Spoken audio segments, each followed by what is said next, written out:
आशा व गटवर्तक कर्मचारी संघटना महाराष्ट्र राज्य राज्याध्यक्षा। आता पूर्ण महाराष्ट्रामध्ये आशा आणि गटप्रवर्तक यांचे केंद्र सरकारचं रेग्युलर आणि कामावर आधारित मोबदला हा 6 महिन्यापासून थकीत आहे।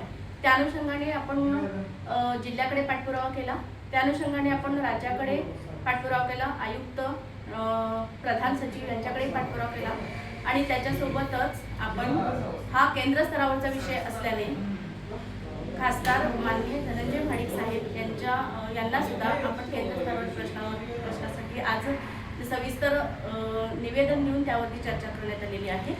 तर 2 दिवसामध्ये दिल्ली स्तरावरती साहेब जाणार आहेत आणि आपल्याला केंद्राचं जे काही थकीत मानधन आहे आशा आणि गटप्रवर्तकांचं ते ताबडतोबीनं याच महिन्यामध्ये आपल्याला वर्क व्हावे, या अनुषंगाने दिल्ली स्तरावरून सुद्धा साहेबांनी पाठपुरावा करू आणि लवकरात लवकर आपलं जे थकीत मानधन आहे त्याच्यासंबंधी हा प्रश्न प्रलंबित जो आहे तो सोडवू आणि इतर प्रश्नासाठी दिल्लीला एक व्यापक स्वरूपाची बैठक कशी लागेल याच्यासाठी सुद्धा नियोजन करू, असं आश्वासन त्यांनी आपल्या संघटनेच्या शिष्टमंडळाला दिलेलं आहे। धन्यवाद।